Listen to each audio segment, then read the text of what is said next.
9 शहरों पर तूफानी हमले, 12 दिन में रौंद दिया ईरान। 12 दिनों से ईरान पर हमले, हॉर्मुज पर कब्जा करेगा अमेरिका। ईरान और अमेरिका इजराइल के बीच जारी युद्ध अब सबसे ज्यादा घातक और निर्णायक दौर में दाखिल हो चुका है। अमेरिकी रक्षा कमान यानी सेंटकॉम ने बीते 24 घंटे के दौरान ईरान पर लगातार 12वीं रात भारी हवाई हमले किए हैं। दूसरी तरफ वॉशिंगटन से राष्ट्रपति डोनाल्ड ट्रंप का एक सनसनीखेज बयान सामने आया, जिसमें उन्होंने सीधे तौर पर ईरान के सबसे गुप्त और अभेद परमाणु ठिकाने पिकैक्स माउंटेन को तबाह करने की चेतावनी दे दी है। क्या पिकैक्स माउंटेन पर अमेरिका बड़ा प्रहार करने वाला है? स्ट्रेट ऑफ हॉर्मुज में जहाजों पर हुए हमलों के बाद ट्रंप ने तेहरान को क्या अल्टीमेटम दे दिया है? और ईरान ने जॉर्डन से लेकर फारस की खाड़ी तक कैसे पलटवार किया है? सबसे पहले बात रात में हुए हमलों की। अमेरिकी सेंट्रल कमांड यानी कि सेंटकॉम ने लगातार 12वें दिन भी ईरान के सैन्य बुनियादी ढांचे को पंगु बनाने के मकसद से जबरदस्त हमला किया है। पश्चिमी ईरान पर हमले। ईरानी मीडिया के मुताबिक पश्चिमी ईरान के अहवाज, रामशेर, अंदिमेश्क और इराक सीमा के पास में शलमचे के सैन्य परिसरों को अमेरिकी मिसाइलों ने निशाना बनाया। तटीय ठिकानों पर हमला। फारस की खाड़ी के पास मौजूद ईरानी रेवोल्यूशनरी गार्ड्स यानी कि IRGC के मरीन ड्रोन हैंगर्स और मिसाइल लॉन्च पैड्स पर नौसैनिक बमबारी की गई है। इधर ईरान भी चुप नहीं बैठा है। सुबह के वक्त ईरान के IRGC ने जॉर्डन में मौजूद अमेरिकी बेस पर जबरदस्त हमला करके उसके third missile defence radar, patriot system और CRAM सिस्टम को भी भारी नुकसान पहुंचाया। जॉर्डन के रक्षा विभाग ने भी पुष्टि की है कि उसकी वायु रक्षा प्रणाली ने 4 ईरानी बैलिस्टिक मिसाइलों को बीच हवा में इंटरसेप्ट किया है। इधर ट्रंप ने चेतावनी दी कि यदि ईरान ने हॉर्मुज में किसी भी अमेरिकी या वाणिज्यिक जहाज पर हमला किया तो अमेरिका ईरान के हर एक हमले के बदले तेहरान और आसपास के एक एक पुल और पावर प्लांट को बम से उड़ा देगा।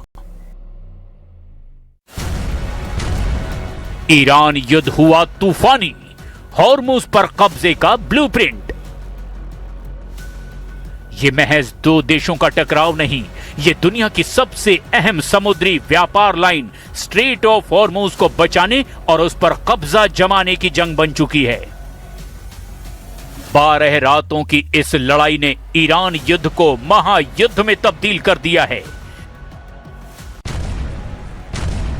हॉर्मुज में हाहाकारी हमले, अरब में ईरान का आपातकाल। इस वक्त पश्चिम एशिया से जो खबरें आ रही है वो रूह कपा देने वाली है। पिछले 24 घंटों में अमेरिका और ईरान के बीच चल रहा युद्ध उस विनाशकारी मोड़ पर पहुंच चुका है जहां से अब पीछे लौटने का कोई रास्ता नहीं बचा। जॉर्डन में अमेरिकी मिलिट्री बेस पर हुए ईरानी हमलों के बाद अब अमेरिकी राष्ट्रपति डोनाल्ड ट्रंप का गुस्सा 7वें आसमान पर है। ट्रंप ने पेंटागन को ऑन कैमरा और खुफिया तौर पर एक ही लाइन का आदेश दिया है, ईरान को नरक में बदल दो। इस आदेश के ठीक बाद अमेरिकी सेंट्रल कमांड यानी सेंटकॉम ने लगातार 8वीं रात ईरान के सैन्य और नागरिक इंफ्रास्ट्रक्चर पर अब तक का सबसे भीषण हवाई और मिसाइल हमला किया है। पिछले 8 दिनों से ईरान पर दिन और रात बिना रुके लगातार हमले अमेरिकी सेना कर रही है। पिछले 8 दिनों में अमेरिका ने ईरान के बंदर अब्बास, कृष्ण द्वीप, चाबहार, दक्षिण तटीय सैन्य ठिकाने, मिसाइल और drone storage, IRGC command centre, radar और एयर डिफेंस सिस्टम को भी तबाह कर दिया है। यहां किए गए हमलों से सिर्फ नौसैनिक डॉकयार्ड ही नहीं बल्कि बंदर खमीर से जुड़ने वाले रेलवे स्टेशन और मिलिट्री लॉजिस्टिक्स डिपो को भी जमींदोज कर दिया गया है। बात अगर चाबहार पोर्ट की करें तो अमेरिकी सेंट्रल कमांड यानी कि सेंटकॉम ने वहां के शाहिद कलंतारी टर्मिनल के मैरीटाइम कम्युनिकेशन और सर्विलांस टावर को मलबे में तब्दील कर दिया है, जिससे इस तटीय इलाके में भयंकर बिजली संकट और ब्लैकआउट की स्थिति पैदा हो गई है।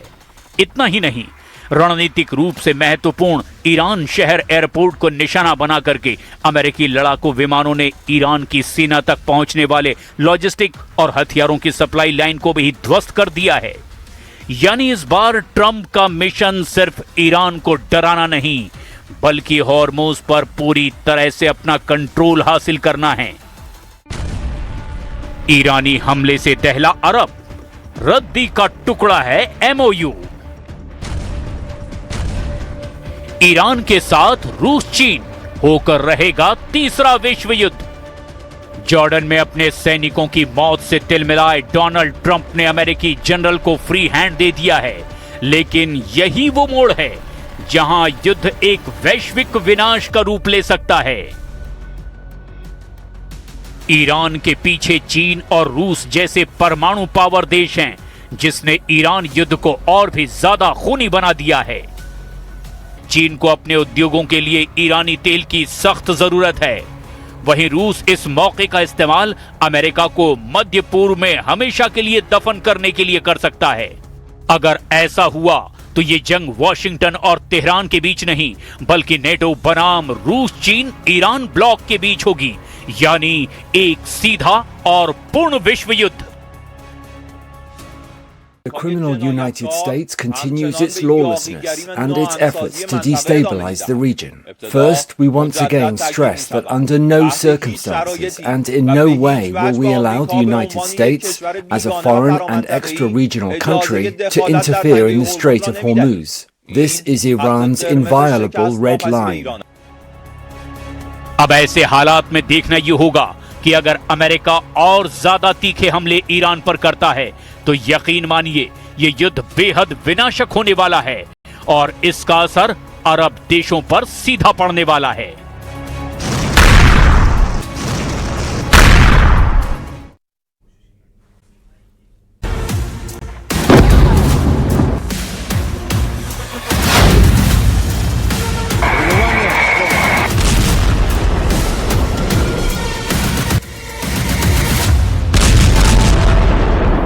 फरवरी 2026 से आज तक अमेरिका और इजराइल ईरान के परमाणु ठिकानों को पूरी तरह से नष्ट नहीं कर पाए।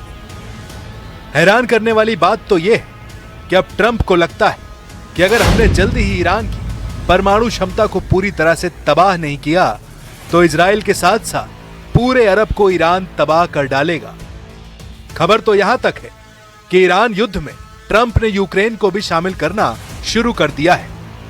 दावा तो यहां तक किया जा रहा है कि जेलेंस्की ने ट्रंप को भरोसा दिलाया है कि वो ईरान के शाहिद 136 ड्रोन और मिसाइलों को तबाह करने के लिए अपने माहिर कमांडर और स्पेशल टीम को ईरान के खिलाफ जंग में उतार देगा। इसी को ट्रंप हर हाल में तबाह करना चाहते हैं।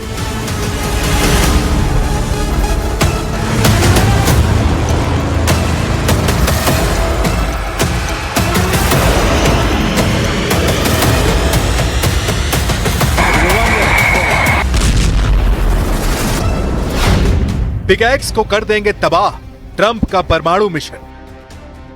वॉशिंगटन में राष्ट्रपति ट्रंप ने दो टूक कहा है कि हम बहुत जल्द उस इलाके पर भारी प्रहार करने जा रहे हैं। वॉशिंगटन का लक्ष्य ईरान में सत्ता परिवर्तन करना नहीं, बल्कि ईरान को पूरी तरह परमाणु मुक्त बनाना है। हार्मुज पर ईरान का नियंत्रण पूरे विश्व बाजार के लिए एक खतरनाक मिसाल बनता जा रहा है। Great people, those great patriots were out there fighting that Iran cannot have a nuclear weapon. Iran has been very, very badly damaged. They've lost everything almost militarily. They've got very little left. They've got some missiles. They've got some drones. They've got some manufacturing ability, not much. We control the strait. They don't control anything. So we'll see what happens, but we hit them very hard again tonight. Iran की तबाही के लिए America Ukraine की secret deal 12 रातों से Iran पर बमबारी कर रही है, लेकिन अब वॉशिंगटन और कीव के बीच एक ऐसी खबर निकलकर सामने आई है जिसने पूरी दुनिया की सैन्य रणनीति को हिलाकर रख दिया है और आसमान पर कब्जा करने के लिए यूक्रेन से नई सैन्य तकनीक सीख